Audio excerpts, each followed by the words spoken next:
शिवोहम। एक कहानी सुना रहा हूं आप लोगों को, इससे आपको काफी सीखने भी मिलेगा।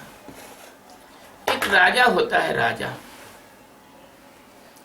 उसका बड़ा विनम्र स्वभाव होता है। वो अपने प्रजा से मिलने जाता है तो सबको झुक झुक के, हाथ जोड़ के, झुक झुक के प्रणाम करता है, जैसे आजकल के नेता लोग चुनाव के पहले करते हैं। लेकिन वो तो हमेशा झुक झुक के प्रणाम करता था। राजा था, उसको कौन हटाए? कोई नेता थोड़ी था कि जो 5 साल के बाद उसको वोट प्राप्त करना हो।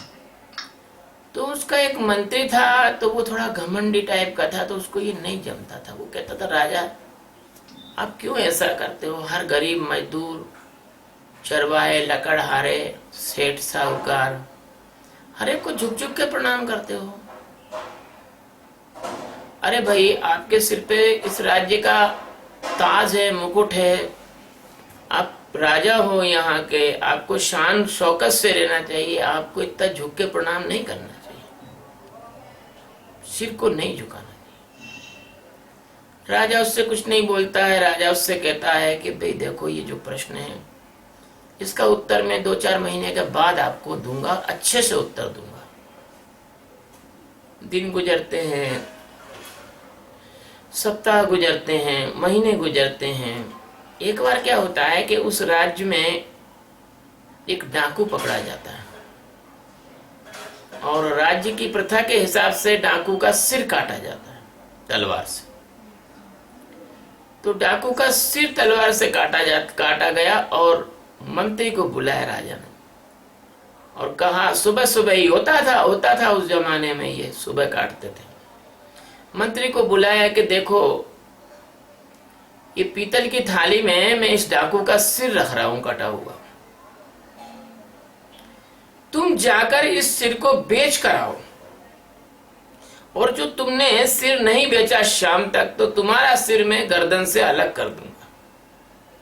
उसके साथ राजा ने 6 तलवारबाज, 3 इधर और 3 उधर, तलवारबाज और 1 घुड़सवार, ताकि वो भाग ना पाए, उसके साथ कर दिए। अब वो सिर बेचने निकला, क्योंकि उसको मालूम था राजा की आज्ञा है, वो तो टाली नहीं जा सकती, पुराना जमाना था। आज जैसे थोड़ी है कि कोई सरकारी कर्मचारी कहते कि साहब हमको नहीं करना, सस्पेंड कर दो तो कर दो। उस समय ऐसा नहीं होता था, उस समय तो पूरा काट ही देते थे। अब साहब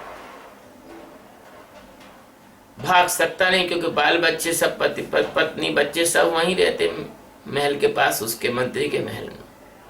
क्या करें? बाजार गया तो भैया यार ये सिर खरीद लो, मंत्री ने कहा। तो जहां गया उन्हें नाक सकोड़ के ले जाओ, हटाओ इसको, सिर को कौन खरीदेगा, नहीं चाहिए। जगह जगह सेठ, साहूकार, घर गृहस्थी, जगह जगह उसने सिर बेचने की कोशिश की। यहाँ तक कि कसाई तक को कहा कि सिर ले लो। उसने कहा नहीं, हम मनुष्य का सिर हम क्या करेंगे। आखिर शाम हो गई, वो सिर नहीं बिका। अब भैया वो तो, उसकी तो हालत खराब, कांप रहा थर थर, अब मरा के दम मरा। उसको तो मालूम है कि काट देगा राजा। राजा के पास शाम को लौट कर आया। राजा से कहा, महाराज मैं तो पूरी दिन कोशिश की, ये सिर कहीं भी नहीं बिका, बल्कि उल्टा मैंने कहा कुछ पैसे मैं दे देता हूं, ले लो। नहीं, किसी ने नहीं लिया। तब राजा ने कहा कि मंत्री जी, मरने के बाद किसी भी व्यक्ति के सिर की कोई भी कीमत नहीं रह जाती, कोई मूल्य नहीं रहता। तो मैं जिंदा जिंदा इस सिर का उपयोग करके लोगों को कम से कम प्रसन्न तो कर देता हूं। मैं सिर झुकाता हूं तो लोग खुश हो जाते हैं कि देखो राजा ने हमको झुक के प्रणाम किया है। इसलिए इस कहानी से हमको शिक्षा मिलती है कि ये शरीर तो एक दिन मिट्टी हो जाएगा, और अगर इसको जलाओगे नहीं तो उसमें से बदबू आने लग जाएगी। कई लोग आत्महत्या कर लेते हैं, उनकी लाश का पता नहीं चलता। जब उनके फ्लैट में से बदबू आती है तब पता चलता है। तो ये शरीर तुम्हारा किसी काम का नहीं, एक दिन ये मरना है।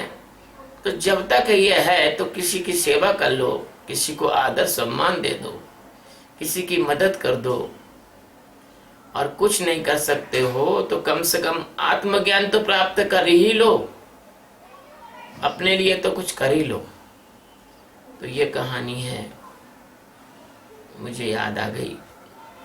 शुभ।